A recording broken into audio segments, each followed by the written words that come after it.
Friedrich Nietzsche, a German philosopher of the 19th century, remains one of the most influential and controversial thinkers in the history of Western philosophy. His provocative ideas challenge traditional values and encourage a re-evaluation of moral and existential beliefs. Central to Nietzsche's philosophy is the concept of becoming who you are, a call for individuals to transcend societal norms and embrace their authentic selves. This essay will delve into Nietzsche's notion of becoming, exploring its implications for personal development, self-overcoming, and the pursuit of authenticity. We will analyze Nietzsche's key concepts such as the will to power, the overman, eternal recurrence, his critique of religion and morality, the role of suffering, and the significance of art and aesthetics in his philosophy. Additionally, we will examine Nietzsche's influence on existentialism and modern thought, highlighting the enduring relevance of his ideas in contemporary society. Nietzsche's background and philosophical context. To understand Nietzsche's philosophy, it is essential to consider his background and the intellectual milieu in which he developed his ideas. Born in 1844 in Rücken, Prussia, Nietzsche grew up in a religious household. His father, a Lutheran pastor, died when Nietzsche was only 5 years old, a loss that profoundly affected him. Nietzsche's early education was heavily influenced by classical literature and philosophy, and he showed exceptional talent in these fields. He initially pursued theology at the University of Bonn, but soon shifted to philology and philosophy, influenced by the works of Arthur Schopenhauer and the music of Richard Wagner. Nietzsche's early exposure to classical literature and philosophy shaped his critical outlook on modern society and its moral foundations. He became a professor of classical philology at the University of Basel at the young age of 24, but retired due to health issues a decade later. Nietzsche's works are a reaction against the prevailing intellectual and cultural currents of his time, including German idealism, Romanticism, and the burgeoning influence of scientific positivism. His philosophy is marked by a deep skepticism towards traditional values and institutions, including religion, morality, and the Enlightenment faith in reason and progress. Nietzsche's thought represents a radical break with the past, calling for a re-evaluation of all values and the creation of new forms of meaning and existence. The will to power. At the heart of Nietzsche's philosophy is the concept of the will to power. Unlike traditional notions of power as dominance over others, Nietzsche's will to power is an intrinsic drive for self-affirmation and creativity. It represents the fundamental force underlying human behavior, motivating individuals to overcome obstacles and realize their potential. Nietzsche argues that this drive is often suppressed by societal norms and moral constraints, leading to a life of mediocrity and conformity.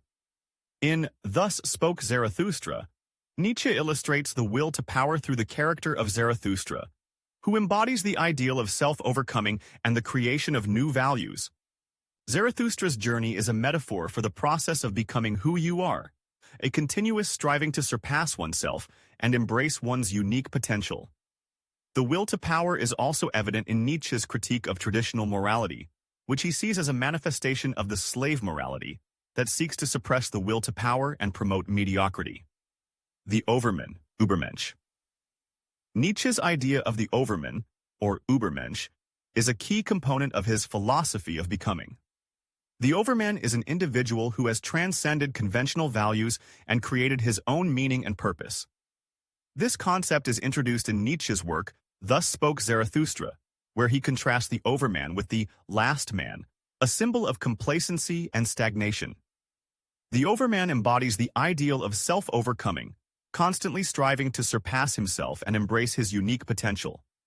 The overman represents the highest form of human existence, a being who has fully realized the will to power and achieved a state of authentic selfhood. The overman is not bound by traditional moral or social norms, but creates his own values and meaning. This process of self-creation requires a radical revaluation of all values, a willingness to question and transcend the established norms and beliefs. Nietzsche's concept of the overman has been interpreted in various ways, ranging from a call for individual self-empowerment to a more controversial vision of a new aristocracy of superior individuals. Some critics have accused Nietzsche of promoting elitism and a dangerous disregard for conventional morality. However, others argue that Nietzsche's overman is not a tyrant or dictator, but a visionary creator who inspires others to realize their potential and embrace their unique individuality.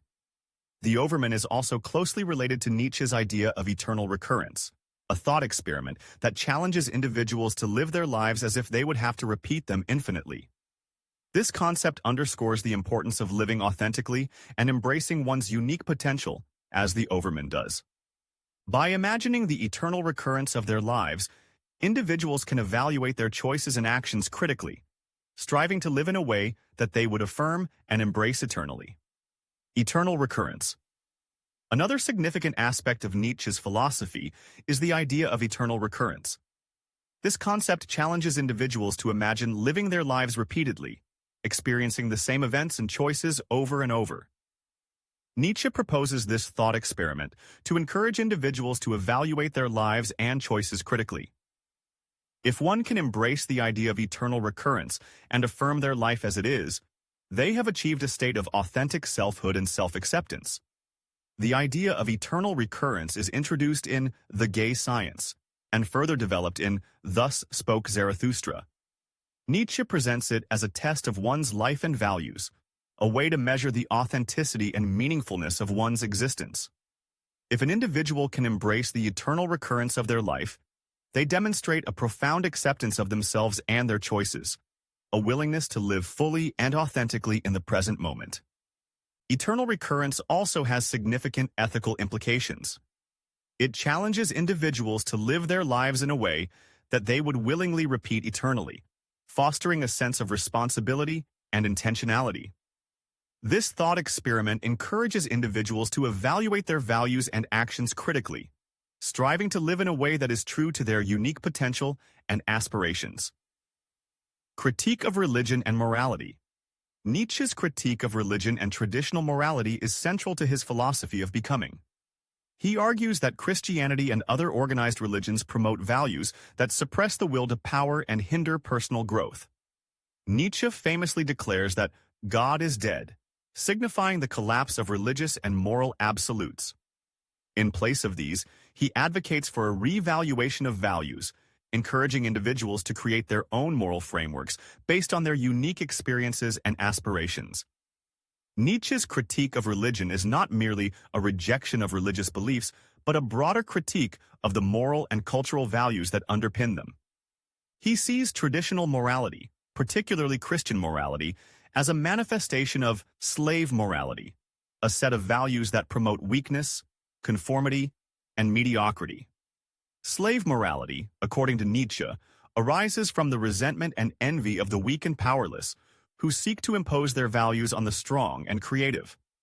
In contrast, Nietzsche advocates for a master morality, a set of values that affirm strength, creativity, and individuality. Master morality is characterized by a willingness to embrace one's unique potential and create new values, rather than conforming to the established norms and beliefs. Nietzsche's call for a reevaluation of values is a call for individuals to transcend the constraints of traditional morality and embrace their authentic selves. Nietzsche's critique of religion and morality also extends to his critique of modernity and the Enlightenment. He argues that the Enlightenment faith in reason and progress is a form of nihilism, a denial of the deeper and more profound aspects of human existence. Nietzsche sees modernity as characterized by a loss of meaning and purpose, a sense of alienation and disconnection from one's authentic self. In response, he calls for a radical revaluation of values and a return to the deeper and more meaningful aspects of human existence. The role of suffering. For Nietzsche, suffering is an integral part of the process of becoming. He contends that true growth and self-discovery often arise from confronting and overcoming difficulties. Nietzsche's own life, marked by physical ailments and personal struggles, exemplifies his belief in the transformative power of suffering.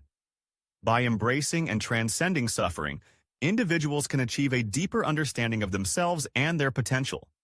Nietzsche's emphasis on the role of suffering is evident in his concept of amor fati, or love of fate.